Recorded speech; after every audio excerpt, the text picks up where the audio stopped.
আসসালামু আলাইকুম। আজকের 14 নাম্বার ক্লাসে আমরা দেখব এক্সেলে কিভাবে একটা ইমেজের ব্যাকগ্রাউন্ড চেঞ্জ করতে হয়। এর জন্য আমরা ইনসার্টে যাব। ইনসার্টে যাওয়ার পরে পিকচারে ক্লিক করব। এবার এখান থেকে আমরা নির্দিষ্ট একটা পিকচার নিব, যে পিকচারটা নিতে চাই। যেমন এই পিকচারটা নিলাম, নেওয়ার পরে এখানে ইনসার্টে ক্লিক করলাম। ক্লিক করার সাথে সাথে ইমেজটা কিন্তু এখানে চলে আসলো। এবার ইমেজটাকে আমরা ধরে একটু ছোট করে নিচ্ছি।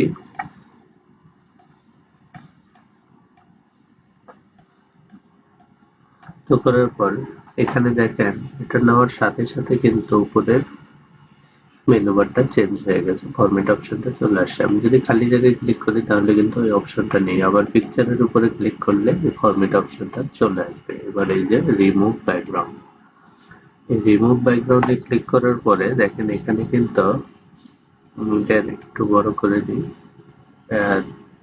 এটাও নিচ দিকে একটু বড় করে নিই যেন এটা কাটা না পড়ে। এটাও বড় করে নিলাম। নেওয়ার পরে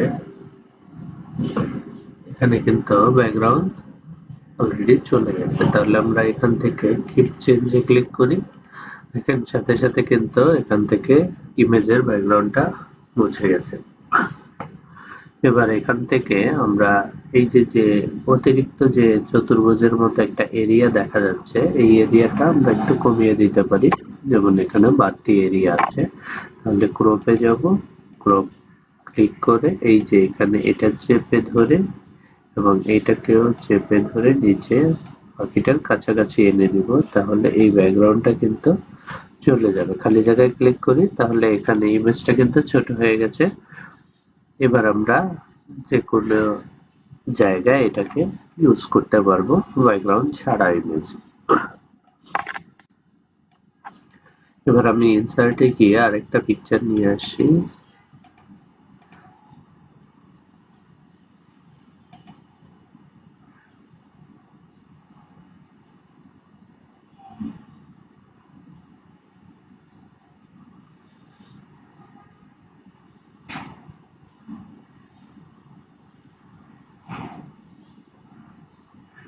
আচ্ছা, আমি এই পিকচারটা নিলাম ইনসার্ট।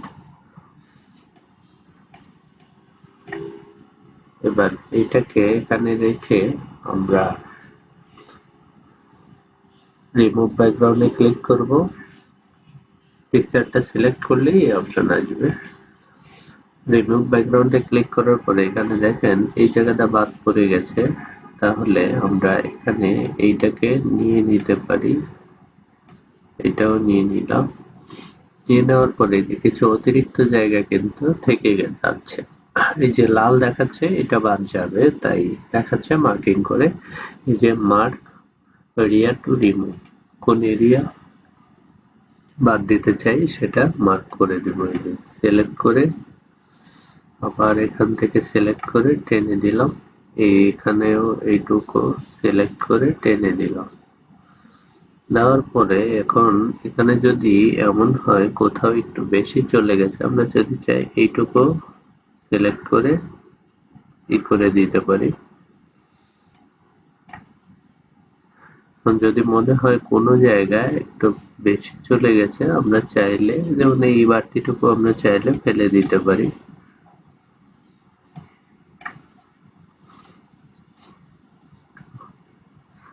এবার আমরা এখানে এই যে কিপ চেঞ্জ আছে, এই কিপ চেঞ্জে যদি ক্লিক করে দেই তাহলে কিন্তু ওই ইমেজটা শুধু থাকবে, বাড়তি অংশ সব চলে যাবে। এটাকে এই বর্ডারটা ছোট করার জন্য আমরা ক্রপে যাব। ক্রপে যাওয়ার পরে ক্রপে ক্লিক করব। এবার এখান থেকে এটা সিলেক্ট করে এটাকে ছোট করে নিব। শুধু ইমেজটাকে ছোট করে নিব।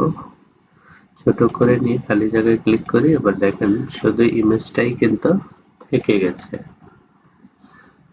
এটাকে এখানে রাখলাম, রেখে আরো একটা ইমেজ নিব। ইনসার্ট, ইনসার্ট থেকে পিকচার, পিকচার থেকে সাপোজ আমি এটাকে দিলাম। এটাকেও ছোট করে দিই। এটাকে একটু সরিয়ে নিলাম।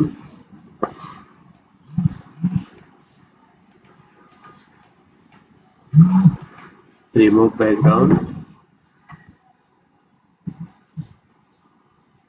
ব্যাকগ্রাউন্ডের এখানে এই যে এটুক থেকে গেছে, আমরা যদি চাই যে এইটুক বাদ দিব তাহলে এখানে ক্লিক করে এটুকু বাদ দিতে পারবো। আবার যদি চাই কোনো অংশ আমরা রেখে দিব,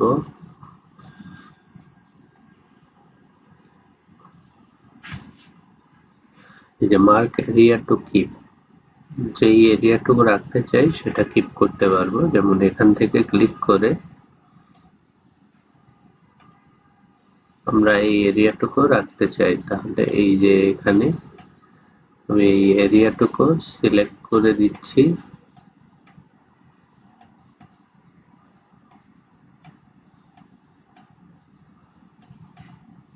যে নৌকার নিচের যে এরিয়াটুকু এটুকু রাখতে চাই, তাহলে এই অংশটুকু ক্লিক করে দিলাম, এই এরিয়াটা কিন্তু এখন থেকে যাবে।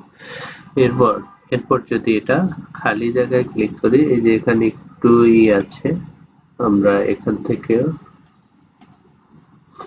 বেশি চলে গেছে, আবার মার্ক এরিয়া টু রিমুভ, এই যে এখানে ক্লিক করে খালি জায়গায় ক্লিক করি। এবার দেখেন ওই এরিয়াটুকু রেখে বাকি সব অংশ কিন্তু চলে গেছে।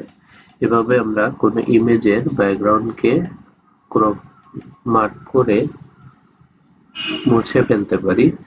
এরপরে ওই ইমেজটাকে আমরা ইমেজের নির্দিষ্ট জায়গায় ব্যবহার করতে পারি। এখানে রেখে দিলাম, এটাও এখানে রেখে দিলাম।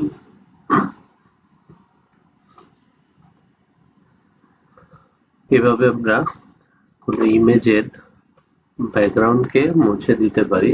আর এই ইমেজের ব্যাকগ্রাউন্ডকে আরো কিছু আছে, সেটা দিয়েও যেতে পারে। ইনসার্ট পিকচার, এখানে ক্লিক করলাম, অথবা এটা ক্লিক করলাম,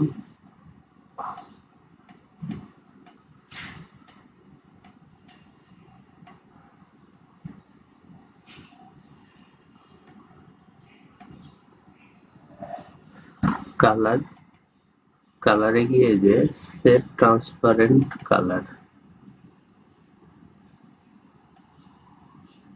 দেখেন আমি এখানে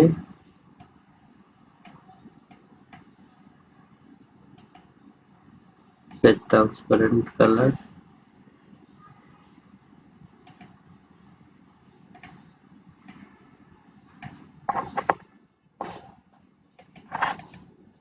এভাবে ক্লিক করলে কিন্তু ওই ট্রান্সপারেন্ট কালার সেট হচ্ছে। আমরা যদি নতুন আলাদা একটা ব্যাকগ্রাউন্ড নিই, সাপোজ এখান থেকে এটা নিলাম, নিয়ে এখানে কিন্তু একটা সাদা ব্যাকগ্রাউন্ড আছে। সাদা ব্যাকগ্রাউন্ডের এখানে আমরা কালারে যাব, যাওয়ার পরে এই যে সেট ট্রান্সপারেন্ট কালার ক্লিক করে দিলাম। দেখেন পুরোটা কালার কিন্তু একবারে চলে গেল। এভাবেও ফেলতে পারবো। এরপরে ক্রপে গিয়ে ওই ভিতরেও সাদা ছিল, যার জন্য ওই সাদাটা কিন্তু চলে গেছে।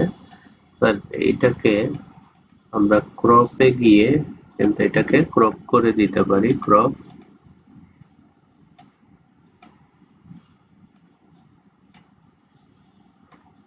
এটা হচ্ছে বেশিরভাগ ক্ষেত্রে যে এক কালারের যে ইমেজ গুলো আছে, এক কালারের ব্যাকগ্রাউন্ড, ওই এক কালারের ব্যাকগ্রাউন্ড গুলা ইজিলি চলে যাবে এই ট্রান্সপারেন্টের মাধ্যমে। আর যদি ভিন্ন ভিন্ন কালারের হয়, তাহলে আমরা ওই যে এখান থেকে রিমুভ ব্যাকগ্রাউন্ডের যে ইটা আছে, এই ফরম্যাটে গিয়ে রিমুভ ব্যাকগ্রাউন্ডের ওটাই ব্যবহার করব। ধন্যবাদ সবাইকে। আমরা পিকচারের যে বাকি অংশ আছে সেটা পরের ক্লাসে দেখব। আজকের ভিডিও এই পর্যন্তই থাকবে।